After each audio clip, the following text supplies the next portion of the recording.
Madame, Monsieur, bienvenue à cet entretien du jour. Un entretien qui, comme ceux des 2 prochaines semaines, sera consacré aux élections du 25 mars. Comme vous le savez, le canton de Berne est appelé à renouveler ses autorités, le gouvernement et le Parlement. Un des enjeux sera bien évidemment la couleur politique que prendront ces 2 organes et un des enjeux, évidemment, est aussi à qui reviendra le siège dévolu au Jura bernois.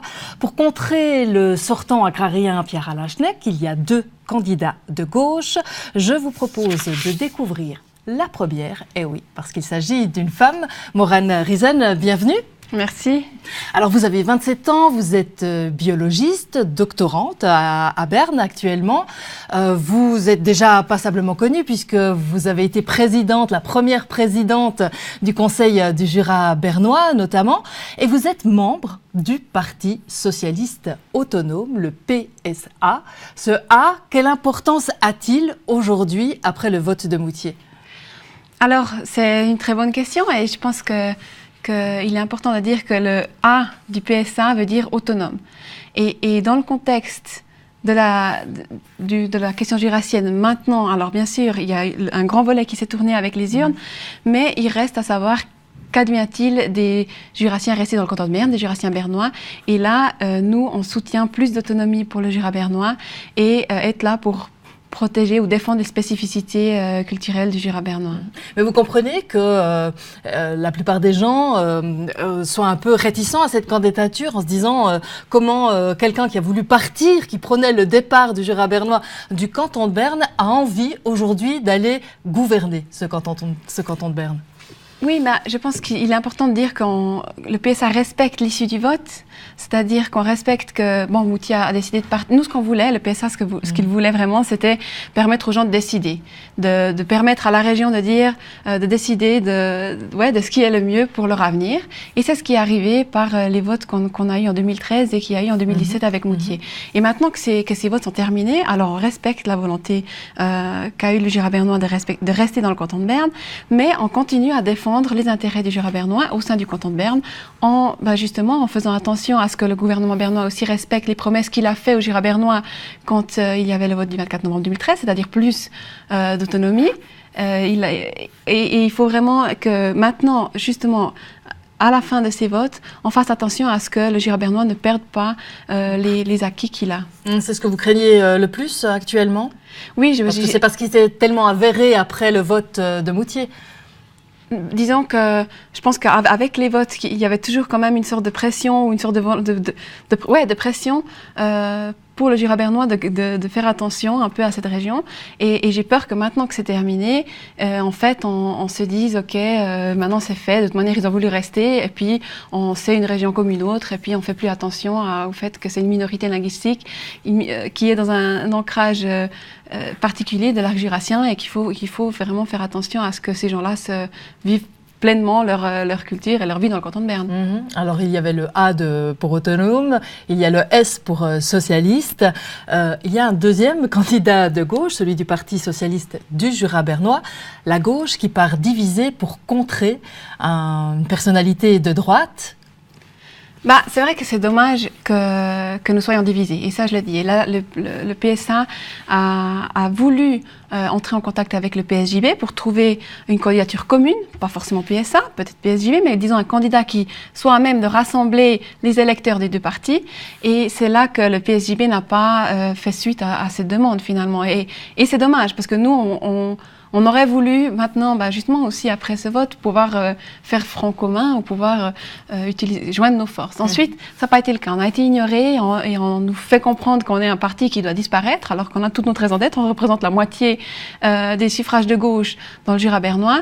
Donc c'est complètement normal qu'on fasse aussi entendre notre voix dans le cadre de ces élections. Ensuite, je pense que vraiment que je ne coûte pas des voix à Gagnebin. Simplement, je représente un autre électorat. Des gens qui ne se seraient pas sentis représentés par Gagnebin vont peut-être se sentir représentés par moi et vont pouvoir mettre mon nom sur la liste. Mais comme il y a 7 noms à mettre sur la liste, je je n'oblige personne à me mettre à la place de M. Gagnevin. Toutefois, ça signifie presque que si on votait pour vous, c'est qu'on veut faire continuer la question jurassienne, cette problématique que le PSJB aimerait une fois pour toutes, en tout cas c'est ce que dit M. Gagnevin, on veut tourner la page et on n'en parle plus. Non, parce que finalement, ça aussi le PS l'a communiqué dans la conférence de presse en vue de ces élections aussi au Grand Conseil, c'est-à-dire quand la question jurassienne telle qu'elle est, de dire le Jura bernois doit aller dans le Jura, elle est réglée par les urnes et on respecte ça. Mais il reste quand même vraiment encore la question de ce qu'il advient du Jura bernois. Et là, c'est important qu'on sache que le PSA s'engage pour le Jura bernois, pour plus d'autonomie. Et bien sûr, il faudra discuter de l'avenir. De la gauche, de la région. Et je pense que là, il faut commencer par discuter. Et nous, on est ouvert à la discussion, mais je pense qu'il faudra, oui, commencer à discuter et voir qu'est-ce qu'on peut faire, mais que se respecter l'un l'autre. Parce que si les deux parties se respectent, c'est comme ça qu'on sera le plus fort, en fait.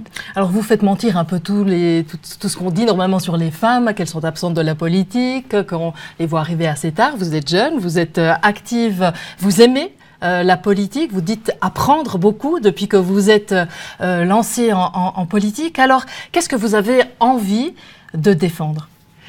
Oui, alors, qu'est-ce que j'ai envie de défendre? Mes idées politiques se résument en fait en 3 points. Plus d'égalité. On est dans un monde où il y a toujours plus de richesses qui se créent, mais elles sont partagées entre moins de gens, donc il y a toujours une petite minorité qui profite et la grande majorité qui devrait voir aussi son revenu augmenter ou comme ça, on n'en profite pas du tout. Et ça, c'est vraiment une direction qu'on doit changer, je pense.